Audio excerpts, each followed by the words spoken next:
Welcome back to the Creating Experiences podcast, brought to you by JC Entertainment and Events.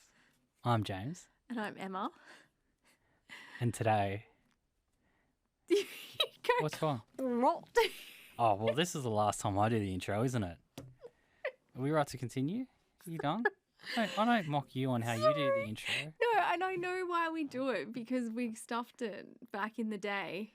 Yeah, I know. Someone got caught up on whether there was an R in brought. Wasn't me. I know it wasn't you, but anyway. Okay. Today. You right? We're good to continue? Yeah, it's a fun one. Today we're talking sports presentation. What happens at the game other than the game? Yes, there is so much. People don't realise the amount of stuff that actually... It's not game day. Like, game day is game day and it is busy, but it's before game day. Oh, game day is pretty busy though too. Yeah, but I'm talking about what I've got to do before we get to game day. Yes. You don't worry about all of that. I just turn up and push some faders, don't I? But Okay. So a bit of background, I suppose we're talking... predominantly, we're talking what we do for the Central Coast Mariners, where Ems looks after the show calling, sports presentation side of a game. Mm-hmm. And I suppose I'm going to probably talk a little bit from the audio side. So we also are the audio suppliers for Industry Group Stadium now. Well done. There's a plug. I'll send them the sponsorship agreement for the There you go, podcast. But yeah, we supply the audio. So we'll probably also talk. We do Mariners. Yep. But then we've done work with NRL. Yes. And even A-League Matildas, Direct. Matildas as well. Yes. Which was pretty high level stuff. Yep. But yeah, sort of giving you guys a bit of an insight as to what actually happens. What we do behind the game day. scenes. So it's something a little bit different than I guess any other entertainment company would do. It's more an event management focus, but it's something that we absolutely love doing, or I love doing. Yeah, sport's good. Sport's fun, and something a little bit different to music. So essentially I work in conjunction with the Mariners to get their run sheet sorted, making sure that all the A-League content that has to be delivered.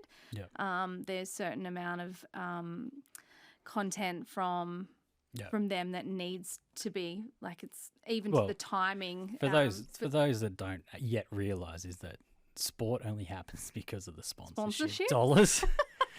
I'm talking event sponsorships. If you want to learn how it's done really well, you look at sport. Yes. Because everyone goes, how does sport have so much money? Because their sponsorship is bang on. They're good at it. I mean, they have a lot more content to be able to provide. That's but right.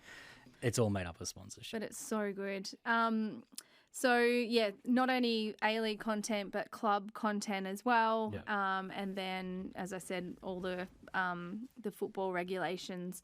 And also from the stadium perspective, so we also need to incorporate all their safety calls and messaging out for that. So it's quite a process putting that together every week or every game day, before game day. Not only the run sheet, but we also do MC notes based off that run sheet. So everything you hear through the GA, the ground announcer, and the MC is also written by... Scripted, either by myself in conjunction with the Mariners. So it's all scripted. It's not flyby. Hopefully it looks pretty seamless to you guys out watching a game of football. Hopefully you notice all the sponsorship and the reads and everything like that, so you take that in. Because that's what the sponsors Because that's what the sponsors are doing.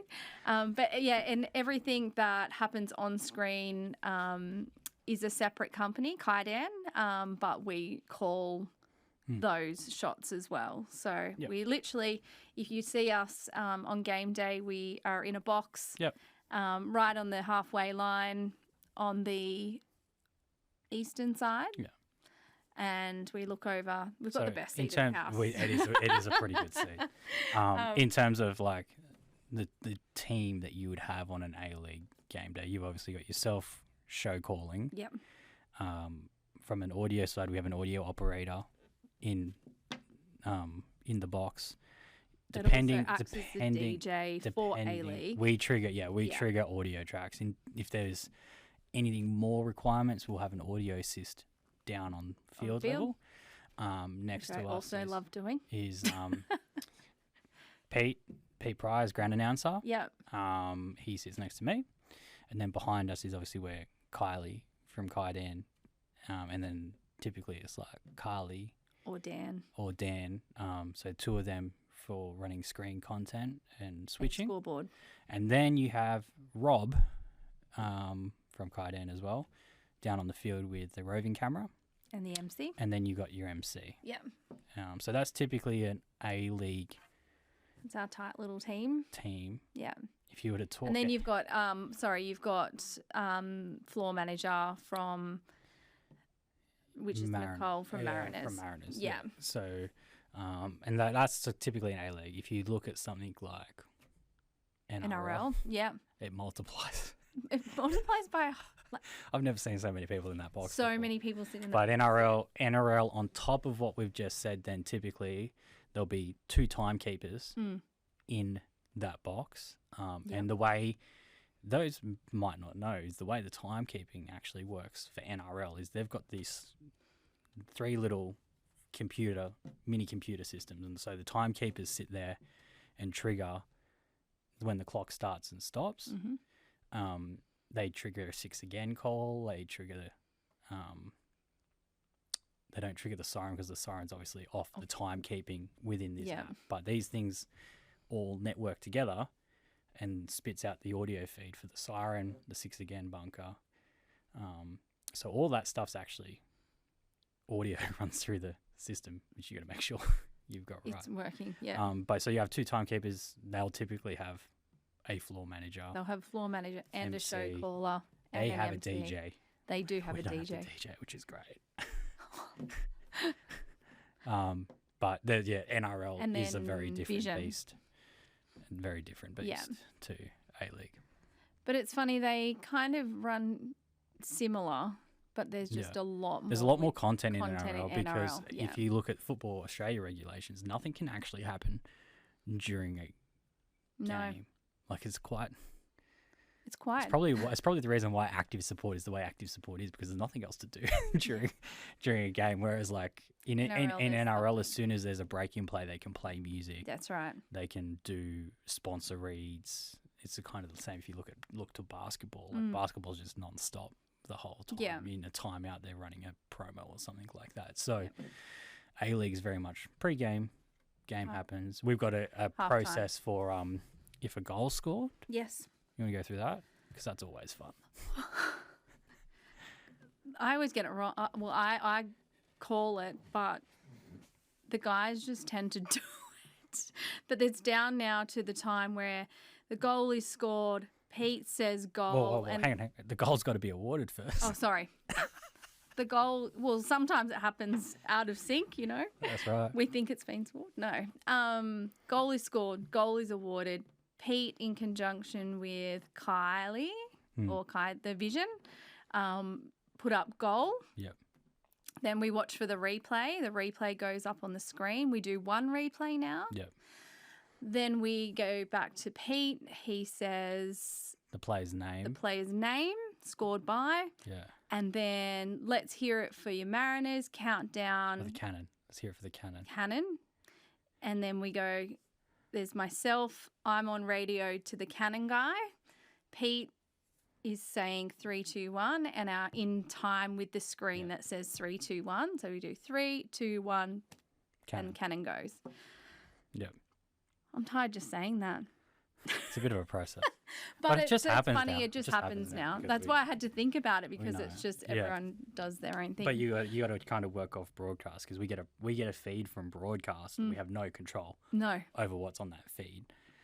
So depending on the length of the goal, the lead up play to the goal depends whether the replay can get. Yeah. So just on that, so we've got Rob who's on the ground. So we've got a camera feed that actually looks after, say, on the ground stuff. So during pre-match and half-time, but what you see on the screen comes from broadcast, so that's a different switch. Which actually goes... I don't know if this is making sense to everyone. It actually goes from broadcast, so it goes out to the back, there's the broadcast vans, goes to Sydney's head office, gets mixed in Sydney, and comes back. And then we get a feed up to the... So it's pretty cool. It's really fun, and I love doing it because it is something different. And this week, and if you're watching this after the 11th of March, we're going to Mudgee. So we're essentially picking up what we do here on the Central Coast, and we're taking it to Mudgee. Not only are we taking Sports Pres to Mudgee, we're taking PA to Mudgee. So the stadium down there doesn't have an in-house system. It's got the old cone speakers, and so we were down there for NRL, and then we're down for Mudgee for A-League this week. So it's something a bit different that you guys probably aren't as aware of what we do, but it's something that we do love doing. It's very similar to stage managing. It's calling a show, making sure everything's to time, making sure the content and the time is pretty, like it is pretty... It's to the second. Because what happens, particularly there's the lockout zone essentially pre-game and pre-second half to a degree where essentially we've even got stipulations on what content can be played last. So for A-League, it's got to be an Isuzu ad or Liberty then Isuzu. Yeah. Is Isuzu has to be the last two pieces of content that has to be played. But then the 5 minutes before kickoff is the broadcast zone. So everything from down to when the players walk out. And if you actually watch closely, you'll realise that the refs actually don't have a say as to when the game starts. No. Broadcasts tell them. So in from that 5 minute period on, broadcasts kind of become essentially they run the show and we've got to roll off that. So if there's anthems or something like that, like I mean, if you go to the Matilda scenario where we had those two, like you got an anthem ceremony with a welcome to country. That all needs to be done in that time. It's all got to happen within a sort of, a 4.5 minute process.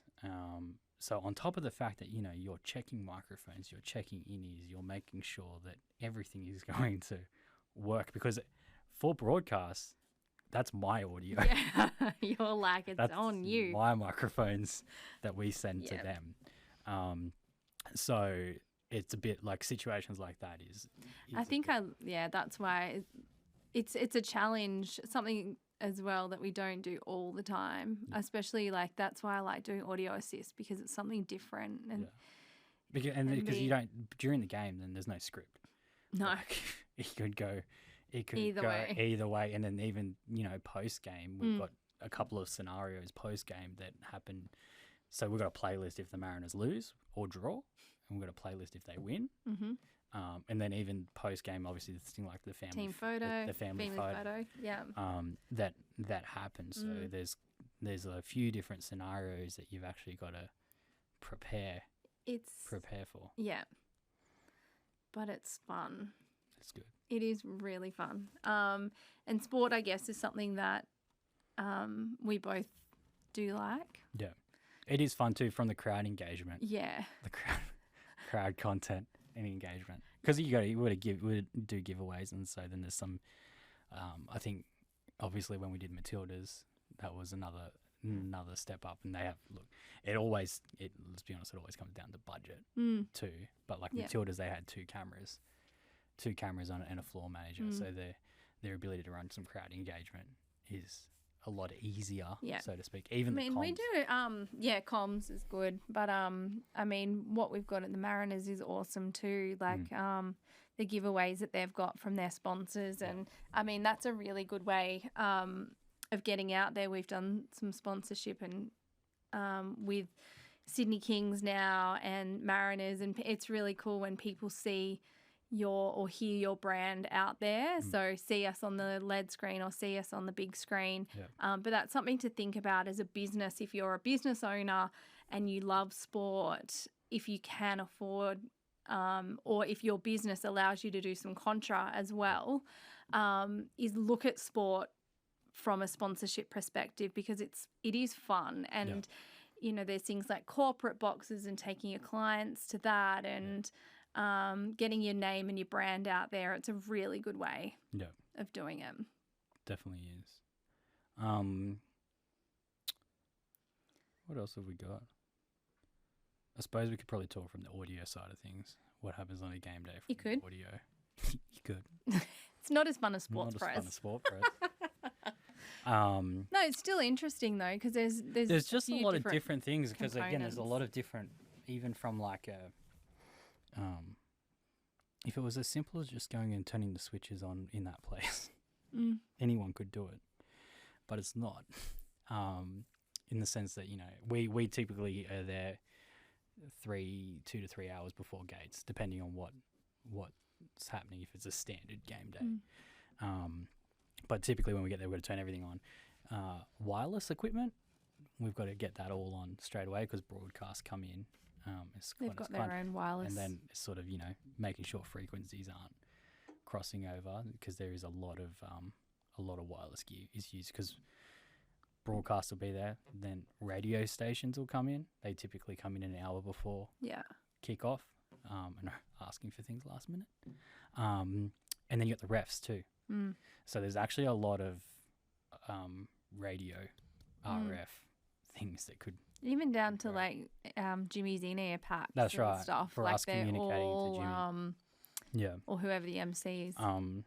So for us, we'll check that. We might go, test it all, and go for a walk around the stadium to check that it's all good, and identify any dead spots. The same with the vision with the camera guys. The camera guys do the same thing, so we can, if we know that we're getting a dead spot somewhere, we won't go near that spot for a game.